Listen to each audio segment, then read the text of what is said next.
Good afternoon, everyone. Wow, what a crowded room we have today. Thank you so much for coming in and welcome to the State Department. It is a true honor to be here with all of you serving at the State Department.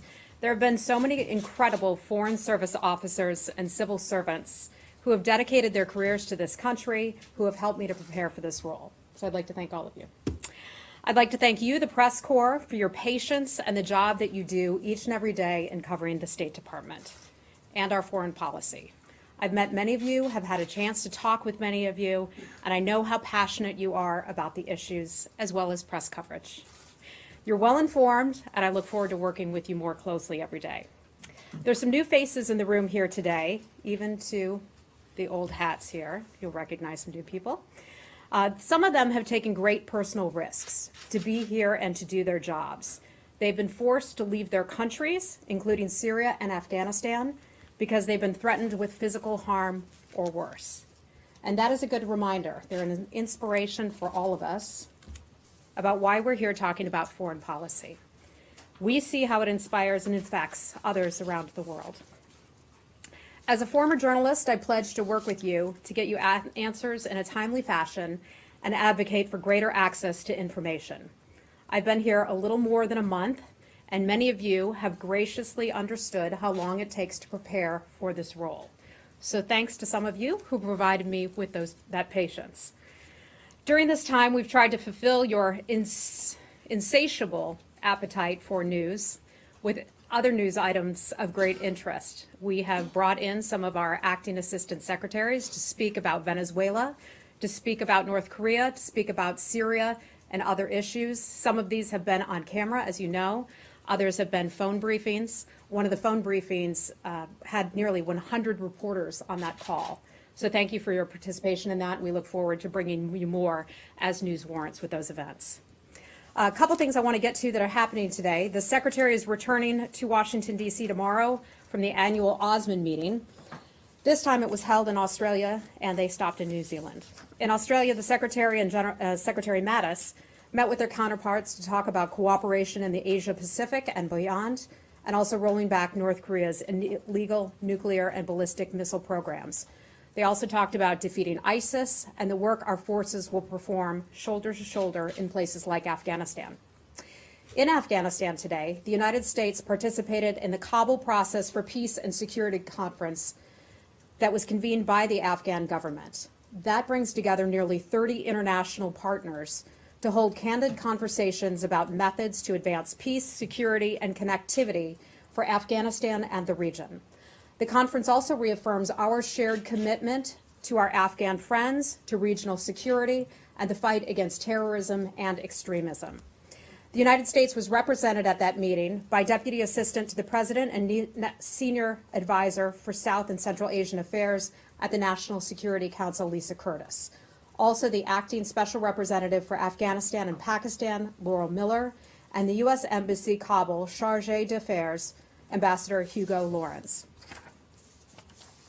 The fact that this meeting took place less than a week after that horrific terror attack took place in Kabul, that killed 150 and injured many more, shows just how resilient the people of Afghanistan are. They forged ahead in defiance of terror, and they are working to promote peace. We continue to stand by our Afghan partners. And with that, I will take your questions. By the way, I've met many of you. I don't know all your names, so if you would be kind enough to please give me your names and your news outlet, please. Matt Lee, I'll start with you. Thank you, Heather, and thanks for your opening remarks. Thank you. It's really great to have someone back up on the podium again. Thank you. As you know, and will come to know in the weeks and months and probably maybe years ahead, it's a very important and a really valuable platform in this town and around the world. It's for you guys to get your message out, for us to dig deeper into that message so that we can explain it to the American and foreign publics, and also for foreign governments so that they can understand the policy direction. So I hope that we'll see a lot more of you up there. And with that, I have two extremely brief things before we get to the major news of the day, which is obviously the birth of George Clooney's twins. But I want to. I'm not aware of that. Well, that's 'cause Congratulations. You were busy preparing. I wanted to ask you, one, if this building has anything to say about the rather abrupt resignation of Mr. Rank in Beijing. So you're talking about the Chargé d'Affaires Yes. in Beijing and China. And his decision was a personal decision. And if you all will give me the grace as I go through my book here, because this is a pretty meaty book. That was considered a personal decision.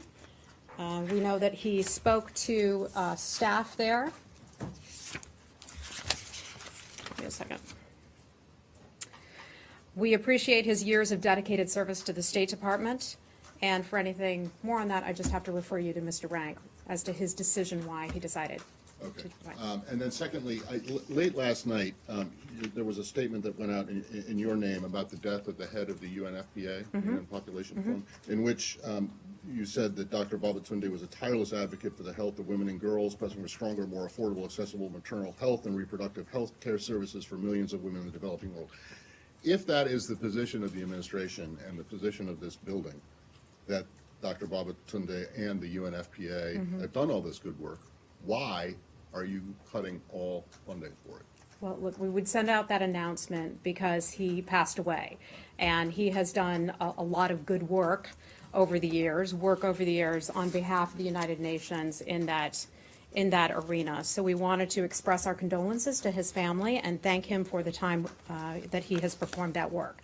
In terms of the administration's priorities, women's health is an important matter, but the president has had to look at our budget, at the nation's budget, and decide some of its priorities. And some of the priorities of this president remain first and foremost our national security and protecting the interests of Americans first. Right, but you still believe then that the UNFPA does good work, is that correct? Well, I'm not going to characterize whether it does good work or does not do good work, but I will say that the president had to look at, as has the State Department, had to look at budget priorities and make some tough decisions. Okay. And not all things are going to be funded the way everyone would like them to be funded in the public. All right, now, major news of the day, which would be gutter. Surprise, I'm sure. I think a lot of us, including probably people in the Gulf, are trying to figure out what exactly the president's tweets about this mean in terms of the U.S. position as it relates to not just gutter, but also to the whole Gulf region and Iran, and whether or not the secretary's kind of informal offer to mediate or to help reduce tensions, does that still stand? So one of the things that is important to us, we recognize that Qatar has made some great efforts to try to stop financing of terror groups, including prosecuting suspected financiers, freezing assets, and introducing stringent controls on its banking system there. However, let me make this clear, they have made progress, but they still have work to do. More work needs to be done. So the president's tweets don't do or do not signal some kind of shift or any kind of shift in policy in the region away from them and towards perhaps the Saudis and the UAE? I think our relationship with Qatar is one that's strong. It's one that we continue to cooperate with Qatar and other countries in the region in the fight against terrorism. The Secretary talked about this today. He said every country in the region has their own obligations and they need to live up to terminate their support for terrorism and extremism, however it manifests itself anywhere in the world. Thank you. Okay? Barbara. Just a few follow-up questions to that. Did you get any advance warning from the Saudis or Emiratis about this decision to cut ties to Qatar? And you've just said you recognize that Qatar needs to do more work in terms of stopping finances to terrorists. Would you say that the Saudis also need to do more work, or have they done everything they need to do? Thank you. I'm not going to characterize what the Saudis have done or what the Saudis have not done. The United States is, in just general terms, continues to talk to our partners, especially our partners in the de-ISIS coalition, about things that they can do better. The Secretary talked about that very thing. All countries can find areas in which they can improve their cooperation. To your question about were we informed of that decision, the answer is yes, we were informed of that decision, but it was only immediately prior to that announcement being made. Heather, Qatar, welcome. Good to see you behind the Thank you. podium. Qatar is one of the closest allies with the United States. The U.S. maintains one of the largest bases. In fact, is used today in the strike in Raqqa and so on. I think U.S. airplanes took off from the idea. What do you want them to do? What is exactly that you would ask them to do if they are, tamping down on, let's say, finances already? If they are abandoning much of the rhetoric that they have adopted in the past? What else you want them to do to get back in the good graces of the United States and Saudi Arabia? Well, first I would say the United States and its coalition, we're grateful to the Qataris for their longstanding support of our presence there in that nation. They have helped to provide us with an enduring commitment to regional security. The Department of Defense has talked about this. We have no plans to change our posture in Qatar, and we would encourage all of our partners to try to work together to reduce tensions. That's something that the Secretary spoke to as well. Andrew. And welcome. Thank you. We're really glad to have you here. Thank you. As you know. A couple of questions. On the subject of the Riyadh summit, if the President and the Secretary were in Riyadh and had no warning from the Saudis that this was about to happen, what does that say about the depth of the relationship and the transparency of the relationship? And secondly, on that subject of the Riyadh summit, a blog from a very well-known former national security and CIA analyst who's worked closely with many administrations over decades, Bruce Bridell, suggests that of the $110 billion military package, none of it is in the form of contracts, none of it has been notified to Congress, that it is basically rhetorical and not real. Can you address that? And I Yeah. have a So follow-up question on one of the things you're talking about is the weapons sales package, which was announced in Riyadh. The President and Secretary attended that signing ceremony, $110 billion worth of foreign military sales via letters of offer and acceptance for future defense capabilities under development. Now, the package of defense equipment, and I'm not an expert on defense equipment, I have to admit that. You can certainly speak to the Department of Defense for more on that, but I can say this. It's in support of a long-term security of Saudi Arabia and the Gulf region as they face threats in Iran. We see it as bolstering the kingdom's ability to contribute to counterterrorism efforts and operations around the region, which would reduce the burden on U.S. military to conduct some of those operations. So we see that certainly as a good thing. We want to encourage our partners and our friends in the region to do more so that we are not necessarily having to carry the heavy load all the time. That package demonstrates in the clearest terms possible the United States' commitment to its partnership with Saudi Arabia and our Gulf partners, while also expanding opportunities for American companies in the region. That statement is not inconsistent with it being notional and prospective rather than a real concrete deal. There are lots of companies involved. I can get you certainly a list of the companies who have been listed, and you could certainly reach out to them for details about And their as to specific Riyadh deals. having given any, the fact is we did not know about Qatar until just before the announcement. My understanding is that we learned about it from the UAE just prior. And Next let me question, please. just Go ahead. Let me just follow up the other. Last one. The other aspect I wanted to. We have a lot of people in the ask room we need to get around you to. about criticism from people on the Hill, quietly in both parties, that the nomination process is stalled here at the State Department. At all levels, nominations have not gone forward. This is not a case, as has been suggested by some briefers elsewhere in this city and by some tweets, that the Democrats are holding up nominees for the State Department. Is it a deliberate decision now to wait to nominate people until after the study is completed? And is that, I would take issue first with the premise of your question. There are people who are moving through the pipeline. We have just seen we have just seen, for example, Terry Branstad will become the next ambassador to China, and we expect that soon. There are lots of people in the pipeline, as I'm sure you can understand, in the private sector, human resources. We can't always, may I finish, please? We can't always give you all of the information you want about each of the candidates. That's something we need to keep closely held in some instances. But we can say this, the Secretary has been very pleased with the deep bench of people we've had here at the State Department. I've been working in this building for the past 5 weeks and have met many of these people who have been fantastic ongoing representatives of this body. They have been professional, from the career civil servants to the foreign service officers on down. Now, in terms of ambassadorships and appointees, I want to address some of that because I know a lot of you have questions about that. We have both career and non-career candidates who have been identified, and they're going through the clearance process. Now, many of you have not been through the clearance process before. I went through a smaller version of the clearance process, and it takes months.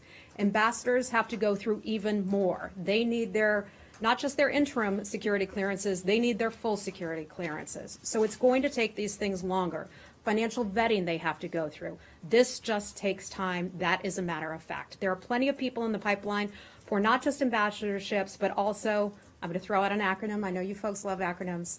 PAS, the presidential appointments with Senate confirmation. They're also going through the extensive clearance process. It just simply takes time. that's Andrea, not- we've got to Just- move on. Just to get Thank an you. answer to this, it's not new to this administration. Yeah, I think I Where is answered this- that. There are lots of people in the pipeline right now, and we will expect more names coming forward. Nike? Yes, thank you. Quickly, just follow up on David Rank. Should we expect more resignation to follow suit for the same reason to voice opposition to the withdrawing of the Paris Agreement? And secondly, I have another question on Russia. Okay, I'm not aware of any personnel decisions at this time. Go Should we ahead, expect seconds. more to come? Again, I'm not aware of any personnel decisions at the time. There are 75,000 people who work here at the State Department. On I don't Russia- have any more information to give you on that. On Russia, quickly, Secretary Tillerson said in New Zealand that President Trump has asked him to begin, quote, begin a re-engagement process with Russia, unquote. Would Secretary Tillerson like to see the United States sanctions against Russia be lifted to improve relations? One of the things the Secretary talked about in New Zealand today, or perhaps it was yesterday prior to flying back, he talked about the low level of trust between the United States and Russia, and that it is at a low level.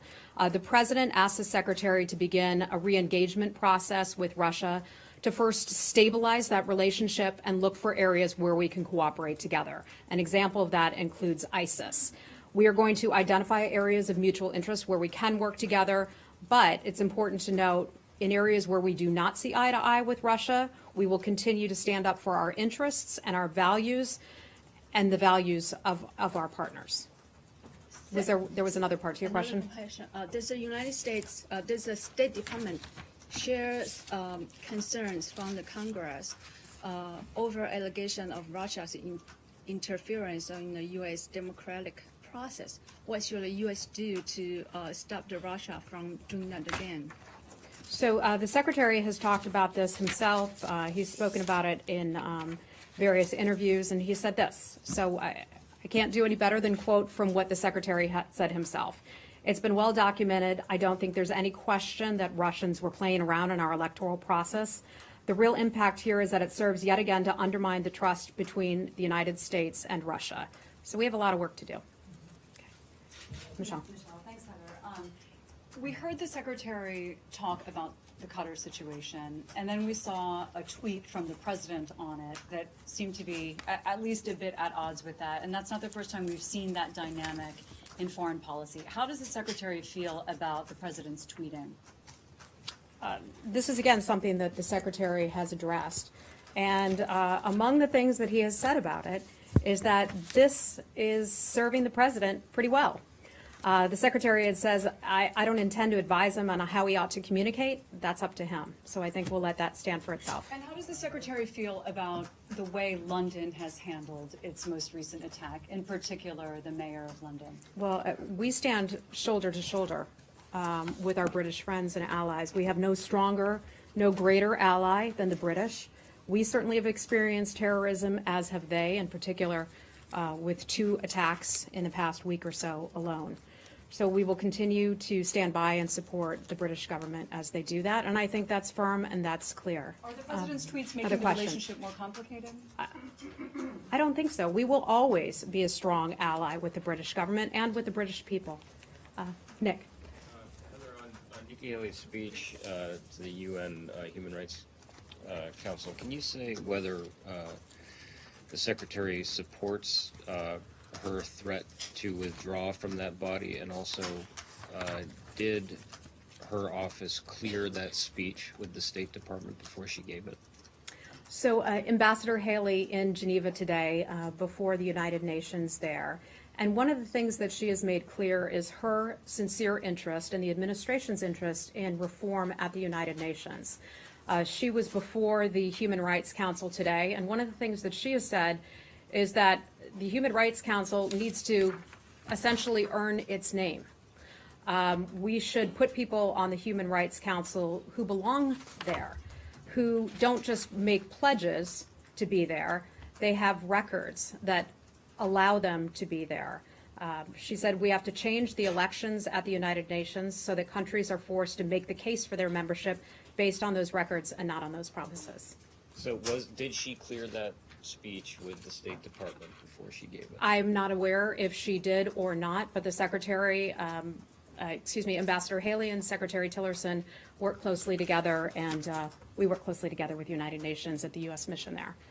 Let's get some more wire folks in here. Connor, I'll take you, and then let's get some wire folks in. Just to go back to Qatar, David, I'm sorry. does the administration believe that the president's trip to Saudi Arabia had any effect on their decision to cut ties? I'm sorry, ask me that again? Does the administration believe that the president's trip to Saudi Arabia had any effect on their decision and the decision of others in the region to cut ties with Qatar? I think the meeting in there, and we're starting to lose sight of this, folks. The meeting there was about cooperation to fight against extremism, to fight against terrorism, and to fight against ISIS. That still holds.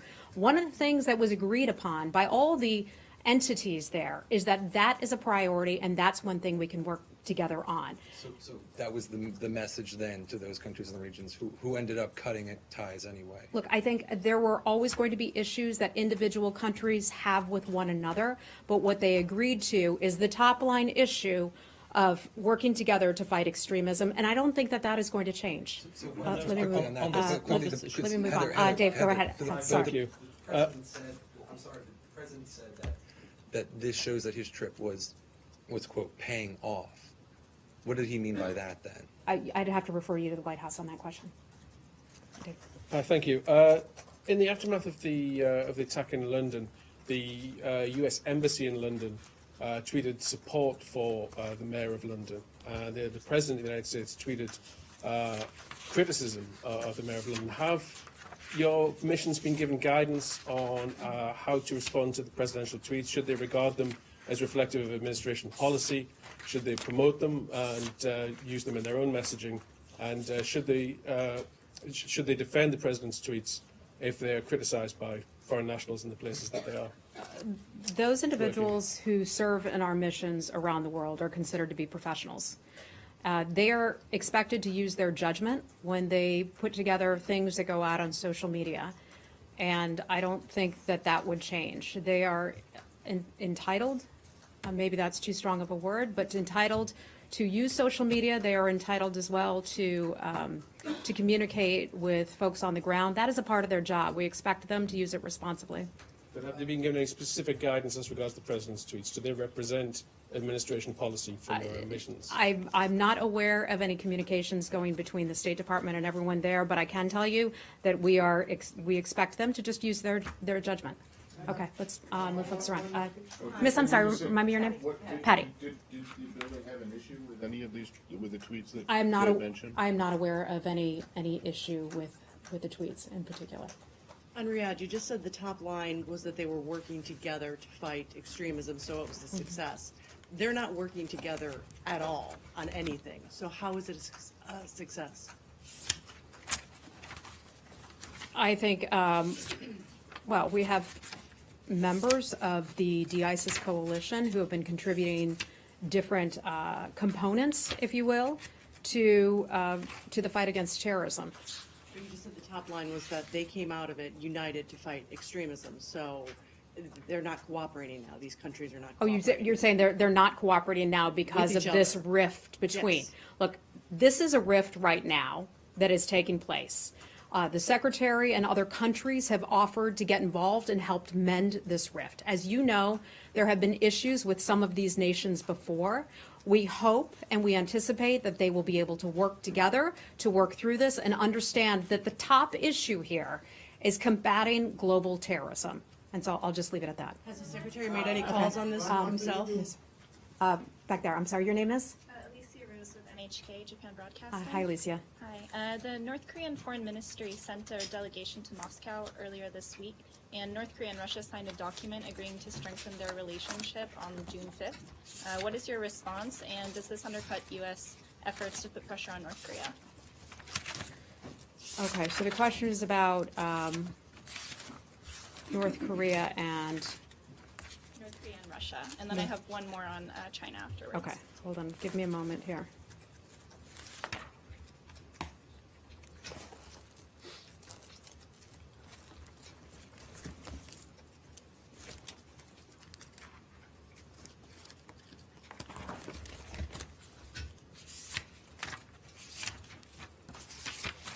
There we go. Okay.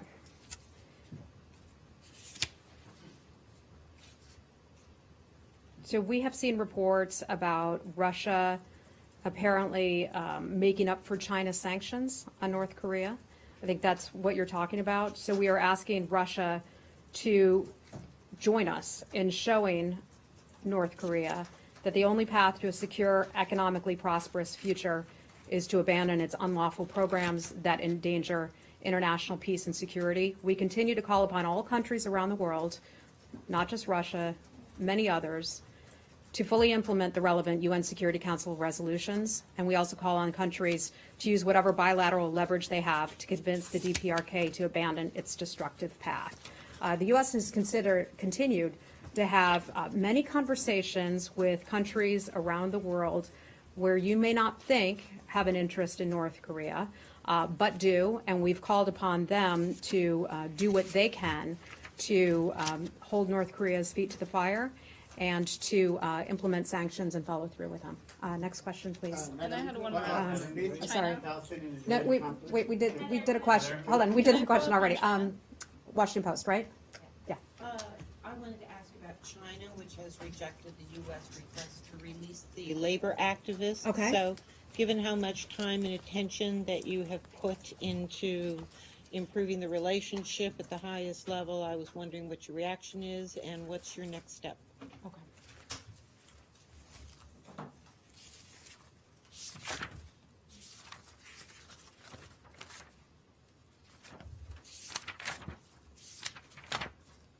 Bear with me, please.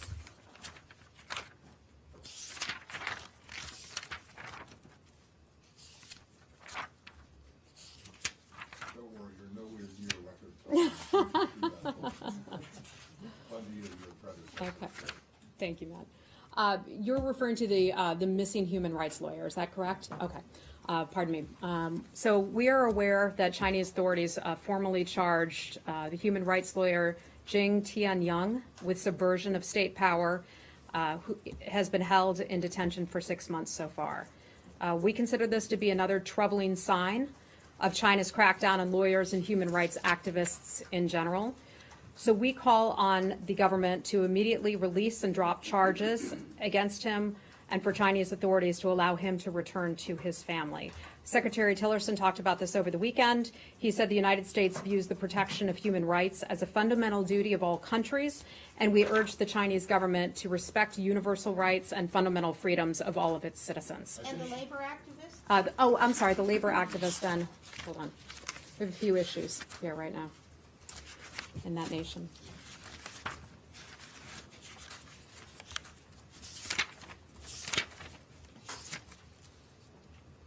Okay, so these are the labor rights activists plus 2 others, so we're talking 3 total. They are missing. They are presumed to be detained by the Chinese government. We are urging China to release them immediately and otherwise afford them judicial and fair trial protections to which they are entitled. These labor activists, as a general matter, have been instrumental in helping not just American companies understand the conditions involving their supply chains. This can be essential to fulfilling companies' own responsibilities, but also holding Chinese manufacturers responsible and accountable under Chinese labor laws. Okay, next question, please. Okay. Yes, Sai. Thank you. Yesterday marked the 50th anniversary of the 1967 war and the occupation of the West Bank and Gaza. The United Nations Secretary General issued a very strong statement saying that the time has come for this occupation to end and for the Palestinians to have their state. I wonder if you have any comment on that, whether you concur with them, and if you would share with us anything that has transpired since the President made his trip to both Tel Aviv and to Jerusalem and Bethlehem. So Middle East peace is something that's very important to this administration. The President and the Secretary have both said they recognize that it will not be easy, that both sides will be forced to compromise. The President has made this one of his top priorities, and we are willing to work with both of those entities to try to get them to come together and make some, and to finally bring about Middle East peace. Okay. In regards to, and in the context of the President's tweet this morning regarding Qatar, is the U.S. taking sides in that issue? Does the U.S., if it is, see that as a way for Qatar to improve its record on extremism, the severing of diplomatic and economic ties? And then briefly on a different topic, the mayor of London, Sadiq Khan, has suggested... Help me do one at a time, please, we'll okay? start there, We'll build up to those three-part questions later. So we recognize that Qatar continues to make efforts to stop the financing of terror groups, including prosecuting suspected financiers, freezing assets, introducing stringent controls into its banking system. They have made progress in this arena, but we recognize that more work needs to be done. I'm just going to leave it at that. Is the U.S. taking sides, given the President's tweet? The Secretary has addressed this, and eventually, guys, let's move off this social media thing because there are a lot of other important regions around the world that we need to talk about. Every country in this region has their own obligation, and they need to live up to terminate their support for terrorism, extremism, however it manifests itself around the world. And the second part, Sadiq Khan has suggested he does not want the President to come to London. Do you have a comment on that? I'd have to refer you to the White House on that. Okay, Margaret. Two questions quickly. Can you explain what diplomatic outreach there has been to the Qataris, whether it's at the Secretary's level or below him on this issue? The Secretary has been traveling. He has not returned yet. I haven't had a chance to talk with him. I know some phone calls have been exchanged, and I know that we have continued to offer our support of these nations working together to try to come to an agreement on this. Okay. Guys, we only have a few minutes. We only have a few minutes left. So. Sorry. Can I? Yeah. Okay. Can you clarify who those calls were between? I don't have any specific calls to read out at this time, but if I get any additional information, I'll be sure to bring that to you. Are we in any way supporting this call to end Qatar's support for Muslim Brotherhood, which the U.S. doesn't technically consider a terrorist group? Yeah, I'm not going to get into that right now. Additional characterizations or what kinds of conversations are going on between the State Department and some of the diplomatic counterparts. Heather, you said, in response to the previous question, you said, let's move away from this social media Yeah. stuff. Well, we would love to, but it's not us that's focusing the attention on social media. It's not us that are tweeting these things. So that's the issue. So I think it's understood, but we have a lot of people here. We have a lot of people here who have a lot of different questions to ask from important regions around the world, not just focusing on social media. Okay, so let's go to, I'm sorry, tell me your name again, miss? America. Nice to see you. Thanks, Heather. Nice to see you again. I wanted to ask about the U.S.-China diplomatic and security dialogue. I wanted to confirm if it was going to be held in June. If so, what would be the date? If you would be able to give me some details about it, and what do you expect to come out of it? Thank you. So this is something that the President and his counterpart talked about, holding this dialogue when they were meeting at Mar-a-Lago not too long ago. In terms of dates and specifics for that meeting, I don't have any information to give you at this time. I can tell you that they agreed to undertake what they considered to be an ambitious agenda and a meeting schedule to try to show progress and demonstrate meaningful results. Beyond that, I just don't have any scheduling information to give you, but as soon as we do, I'll certainly let you know. Okay, a couple more questions. Sir, red tie in the back. So, you answered part of the question about the Russia and North Korea doing increased trade with North Korea. The question is whether are they in violation of UN Security Council sanctions, and what should the United States do about it if they are? Yeah, so this is some new information that's just coming out, so we're continuing to take a look at that. We're just starting. And Miss right there. Go ahead. Yeah. Thank you, Heather. My question is about the Raqqa operation. I heard that it started today, and I wanted to know about the rumors that we've heard from Russia forces, Iran, and the Assad regime forces talking about them being part of it or wanting to participate in this, part of the operation. What is the United States position on that, and do they have any presence in these areas? I'm glad you asked about Raqqa, Matt. Instead of focusing on social media, Raqqa in Syria is incredibly important. That is a top national security priority for this administration in defeating ISIS. Raqqa, for folks around the globe who have not followed this incredibly closely, is considered to be one of two capitals for ISIS. Attacks in Europe have been plotted from Raqqa. Raqqa is a ground zero for ISIS. The attacks were plotted for Nice and also in Brussels as well. So this operation was launched today by the Syrian Democratic Forces. We expect the fight for Raqqa to be long and difficult, but we are confident in the ability of the coalition backed by the United States to be able to take out ISIS from this stronghold and eventually be able to return the city of Raqqa back to the people to which it belongs. What about that Russia Miss in the back. Assad regime? Let me just. Go ahead. Is that me? No, Nazira, thank you. My name is Nazira Azim Karimi. I'm correspondent for Ariana Television from Afghanistan. Congratulations your new position. Welcome. First of all, you mentioned about the Kabul process. What do you think? What is the State Department expectation for the Kabul conference for today? Do you think that's going to be useful for peace process? Okay, thank you. 30 international partners, including the United States, attended the Kabul process on peace and security. This was taking place today in Kabul, Afghanistan. We welcome that conference. It's being sponsored by President Ghani from Afghanistan and also his national unity government. We are hopeful, and the U.S. was representative at this meeting, that the outcome of that conference will be one that is positive. The discussion today served as a platform for the international community to support Afghan efforts to achieve security, peace, reconciliation, and economic development. That, I believe, underscores our support in having two officials from the State Department join in this Kabul process, and we stand and continue to stand shoulder to shoulder with our Afghan partners. More than 8,000 U.S. troops currently serve in Afghanistan, and we continue to thank them for their service to our country. Thank you. Okay, last question. Go right ahead. So, first of all, I want to dispute your characterization of, the media's obsession with social media. These are presidential statements that happen to be made on Twitter, and they're important. He is the leader of the free world.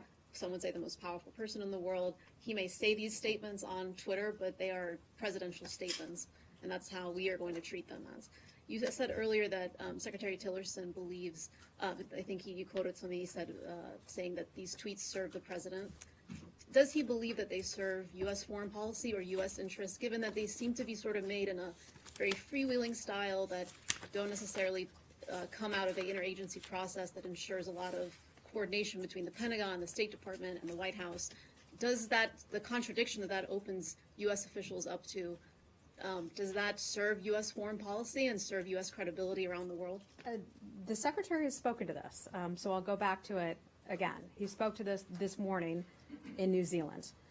The President has his own unique ways of communicating with the American people, and that has served him pretty well. I don't intend to advise him on how he ought to communicate. That is up to him. Does it serve the United States and U.S. foreign policy, then? I think what the Secretary said was clear. Okay. Folks, we're gonna have to end here, okay? Thank you so much for coming today. I look forward to working with you again. We sure appreciate it. Twice a week on camera, or what is the plan? So the plan is right now, we're going to